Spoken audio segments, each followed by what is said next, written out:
Carolina has been losing its job force. It seems that every day we're losing jobs. They're either going overseas or they're going to another state, or just closing altogether because of some tax laws or something to that effect. I'm a small business owner, and it's tough even for me to grow my business here in Asheville, let alone Western North Carolina. So how can you help, or what will you do to help Western North Carolina get its jobs back so that we see less drug deals and we see less theft and we see less people on food stamps and things of that nature? All right, well, let's talk about that. A job is your best social service.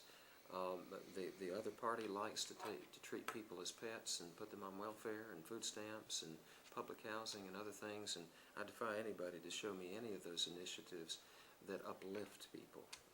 They do just the opposite.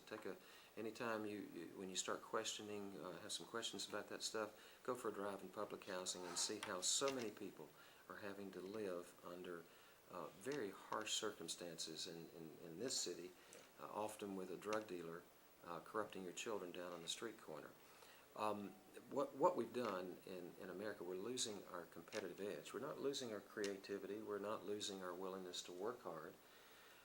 But we are over-regulating ourselves. We have a fear-based economic system. You know, part of the gasoline problem is we won't put in refineries.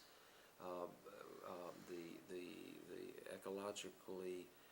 ecological extreme have kidnapped reason, in my view, and we're between regulation, governmental control, bureaucracy. We're affecting our ability to compete on the world market, so jobs go elsewhere. That's scary because jobs are our best social service, and I don't care what anybody says. Service jobs do not provide the same thing that manufacturing jobs do. Service jobs, thank goodness we have them, but manufacturing jobs provide a stability, a structure, a value to people's lives that a lot of folks miss, and it's been amazing what's happened in the past 10 years.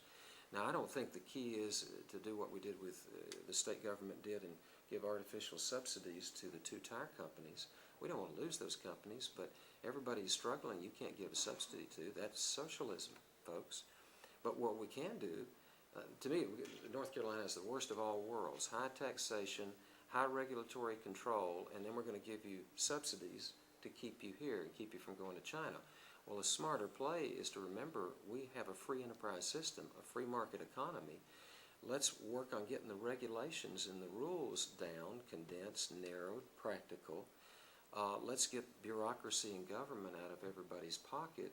Let's try to create a climate where we can hold on to good jobs where we can be competitive and create new ones where the new opportunities arise. But I share your sadness and concern with the erosion of our manufacturing jobs. Well,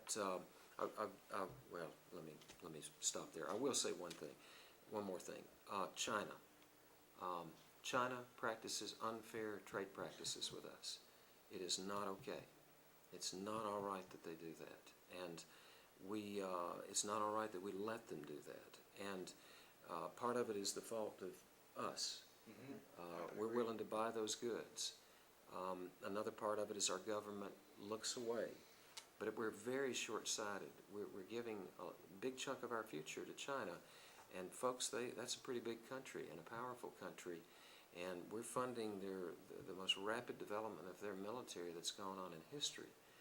And that is a concern. And something that, to get to your specific question, a manufacturer in Western North Carolina can come up with a new product, patented, and that product can be out on the street in China in a matter of a few short months. That patent means nothing. That protection means nothing.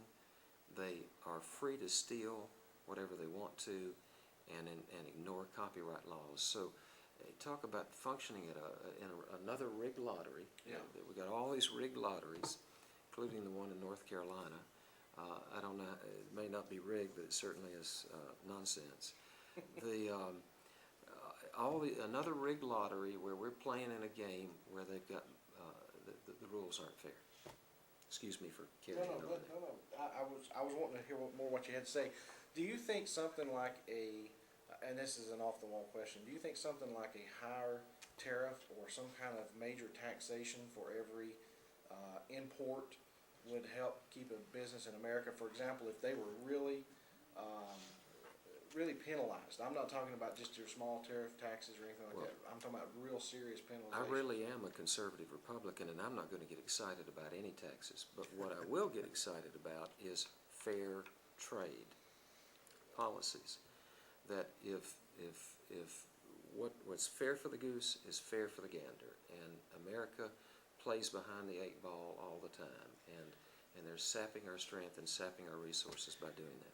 I think what you said earlier, Dr. Mumpower, about loosening the regulations on some of the businesses here, the productions here, to be more competitive. It would open up a more free market where we could compete, and I think that was a good issue that you brought out. Well, thank you. One of the things that concerns me, and I've learned this from local government, the greatest erosion of our freedoms, I believe, in America right now is occurring at the local level, not at the federal level. I mean, they've been taking them away for years and ignoring the Constitution. But at the local level, here in Asheville, we're regulating pumpkin sales now. We've had a horrible problem with pumpkin sales. I mean, it's overwhelming the community. We're regulating guys with chicken costumes on, you know, and the American flag. Now, it's very important that I love this one, by the way. We don't want, when I tried to bring the illegal immigration issue forward twice, oh no, we can't get into that. That's a federal issue. Yes. Federal rules.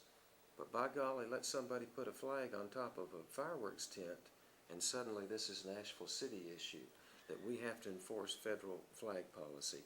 Now, it's not as simple as that, because we did have rules on the book, but the justification for those rules is federal flag policy, and there was deliberation on it on Tuesday. I think that's nonsense. Stealing people's slopes. Go ahead, Richard. You were going to say something.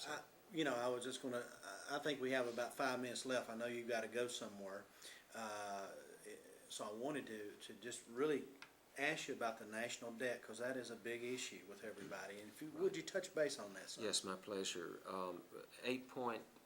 Last time I looked, 8.8 trillion is probably $8.5 trillion. That's inconceivable. Represents, if memory serves me, $30,000 for every man, woman, and child in America. I'm not doing the math, I'm tired, but and you know, that doesn't count our entitlement programs. So when you start adding up our entitlement programs, Social Security, Medicaid, Medicare, it's some phenomenal figure, like $400,000 per man, woman, and child in America. We're spending today at the expense of our children and grandchildren and great-grandchildren tomorrow. We're skating through today to their detriment, and I think that's wrong. Our government should not live better than the people should. Our government should not be bigger than the people. The people should be bigger than the government. And that's not a cute slogan. I really mean that. I mean it at the local level here in Asheville, and I mean it in Washington, and that's not what we have now. And I think it's terribly disingenuous for us to pretend everything's okay when we're really betraying our children and